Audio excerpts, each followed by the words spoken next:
adalah pengusaha yang paling terkenal dalam sejarah. Ia terkenal karena ahli politik, mempunyai taktik cerdas, cantik, dan akan kisah cintanya. Cleopatra juga menguasai 9 bahasa, termasuk Yunani, Mesir, Arab, dan 6 bahasa lainnya. Ia juga terdidik dalam matematika, filsafat, orasi, dan astronomi. Kurang apa lagi coba, paket lengkap mah itu pokoknya.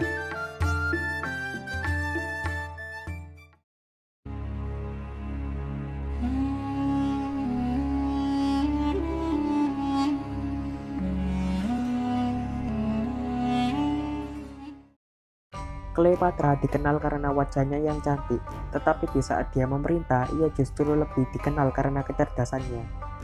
Cleopatra juga dikenal karena berhasil meluluhkan hati dua pria yang mempunyai pengaruh kuat di Romawi. Meski dikenal karena kecantikan dan kecerdasannya, tak menjamin hidupnya bahagia.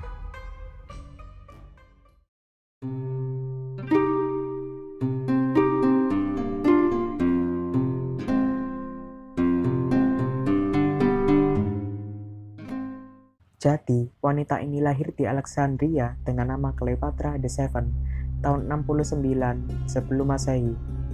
Dia adalah anak ketiga dari kemungkinan 6 bersaudara. Semuanya memiliki ayah yang sama, Ptolemy ke-12, dinasti Ptolemus, keluarga kerajaan Makedonia, Yunani, yang memiliki ikatan dengan Alexander the Great setelah memerintah Mesir sejak 305 sebelum Masehi. Selama tahun-tahun awal Cleopatra, ayahnya Ptolemy ke-12 mencoba mempertahankan kekuasaannya yang gagal di Mesir dengan menyuap orang-orang Romawi yang berkuasa. Pada 58 sebelum Masehi, ayahnya melarikan diri ke Roma untuk menghindari kemarahan rakyatnya karena ekonomi yang gagal. Cleopatra sekitar 9 tahun saat itu kemungkinan besar ikut bersamanya. Kakak tertuanya dan Ptolemy ke-12 melarikan diri. Dia dan ibunya dan putri sulungnya mengambil alih pemerintahan bersama.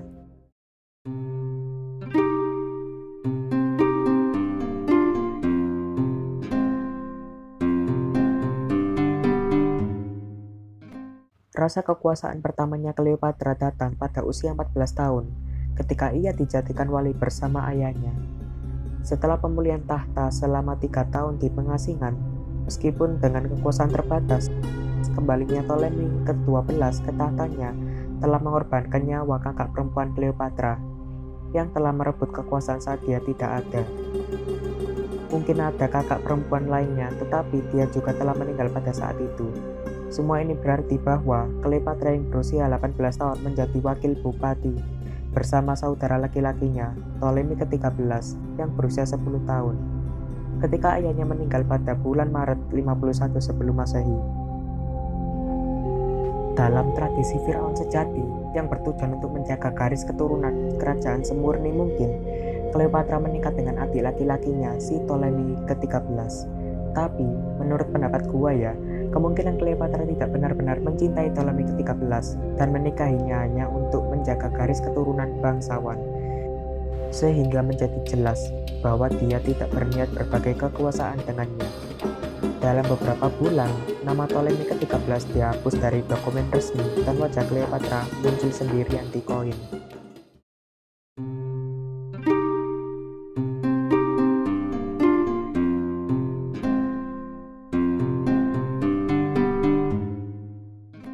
Ptolemy ke-13 mempunyai keinginan untuk menyingkirkan Cleopatra supaya menjadi penguasa tunggal. Tetapi, Cleopatra mengetahui rencana itu. Cleopatra kabur ke Suria untuk mempersiapkan pasukan dan berperang dengan Ptolemy ke-13. Saat itu juga sedang meletus perang Julius Caesar di Romawi antara Pompeius dan Julius Caesar. Setelah Pompeius kalah dalam pertempuran Pharsalos, negarawan Romawi itu melarikan diri ke Mesir, yang berstatus negara gundal Republik Romawi. Ptolemy ke-13 menyuruh orang membunuh Pompeius pada saat Julius Caesar menduduki kota Alexandria dalam rangka mengejar buronan Romawi itu. Ptolemy ke-13 telah mengeksekusi Pompeius dan menyerahkan kepalanya kepada Julius Caesar. Caesar merasa sedih dan muak. Terus gak lama, Cleopatra diam-diam menjalin hubungan dengan Julius Caesar. Dari kata rayuannya, ia berhasil memenangkan dukungan Julius Caesar untuk mengalahkan Ptolemy ke-13. sehingga bala tentara Ptolemy ke-13 dikerahkan untuk mengepung Julius Caesar dan Cleopatra di Istana Alexandria. Aksi pengepungan ini berakhir setelah tiba bala bantuan Pergamon dan Yudea pada permulaan tahun 47 sebelum Masehi. Sehingga pada akhirnya Ptolemy ke-13 kalah dan akhirnya tewas dalam pertempuran di Sungai Nil. Cleopatra dan adik laki-lakinya, Ptolemy ke-14, dinobatkan menjadi penguasa bersama atas tanah Mesir dan menikah. Tapi gak lama dari itu, beberapa bulan kemudian, Ptolemy ke-14 tewas diracun oleh orang suruhan Cleopatra, dan Julius Caesar yang kala itu telah terpilih menjadi diktator Republik Romawi.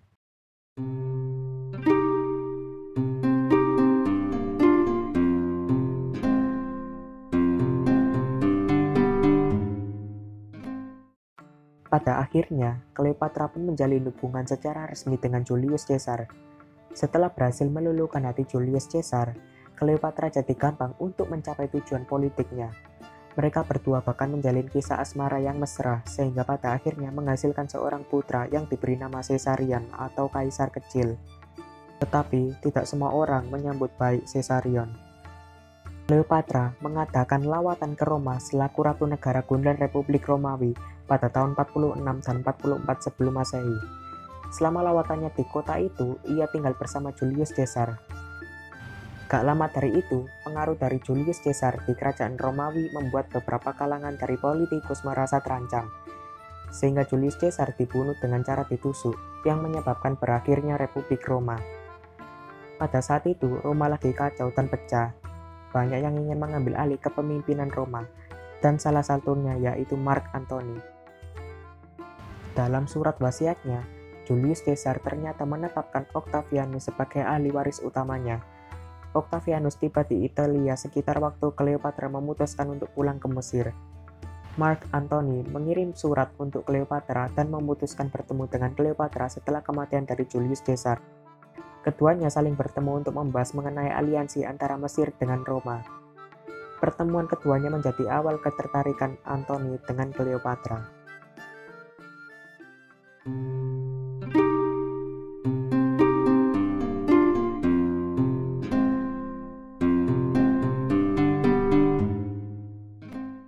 Cleopatra dan Mark Antony menjalin hubungan asmara yang membuahkan 3 orang putra-putri.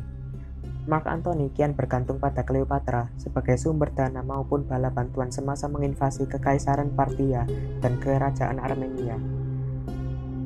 Pada 34 sebelum Masehi, putra-putri Cleopatra dan Mark Antony dipermalukan sebagai penguasa atas sejumlah wilayah Romawi yang sebelumnya berada di bawah kewenangan Mark Antony. Tindakan ini dikenal dengan nama donasi Alexandria. Peristiwa ini ditambah pula dengan tindakan Mark Antony menikahi Cleopatra setelah menceraikan Octavia, kakak Octavianus, menyulut perang terakhir Republik Romawi. Setelah melakukan perang propaganda, Octavianus memaksa sekutu-sekutu Mark Antony yang duduk dalam senat Romawi untuk menyingkir dari Roma pada tahun 32 sebelum Masehi dan mengumumkan perang terhadap Cleopatra. Armada tempur Mark Antony dan Cleopatra dikalahkan dalam pertempuran Actium pada tahun 31 sebelum Masehi oleh Panglima Kubu Octavianus. Bala tentara Octavianus menginvasi Mesir pada tahun 30 sebelum Masehi dan berhasil mengalahkan tentara bala Mark Antony. Mark Antony tewas dan Octavianus menang. Ia kemudian dinobatkan menjadi kaisar pertama Romawi, yaitu Augustus Caesar.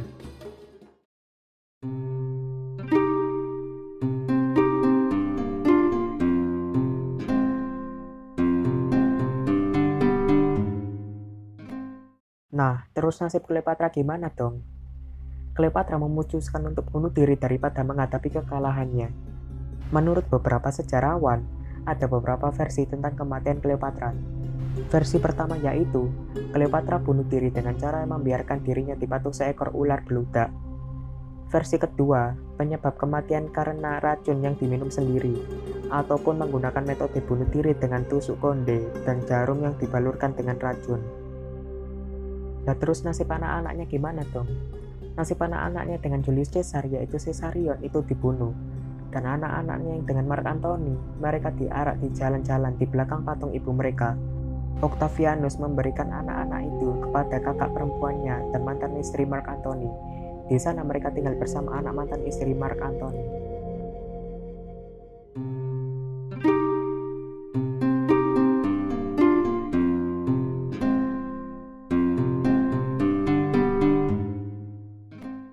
Menurut sumber yang gua dapat, Augustus Caesar atau Octavianus mendirikan pemerintahannya setelah mengalahkan Cleopatra. Ketika dia memiliki kesempatan untuk memiliki bulan yang dinamai untuk menghormatinya sendiri. Alih-alih memilih September, bulan kelahirannya, dia memilih bulan ke-8, di mana Cleopatra meninggal, untuk mengingatkan kekalahannya setiap tahun di bulan Agustus.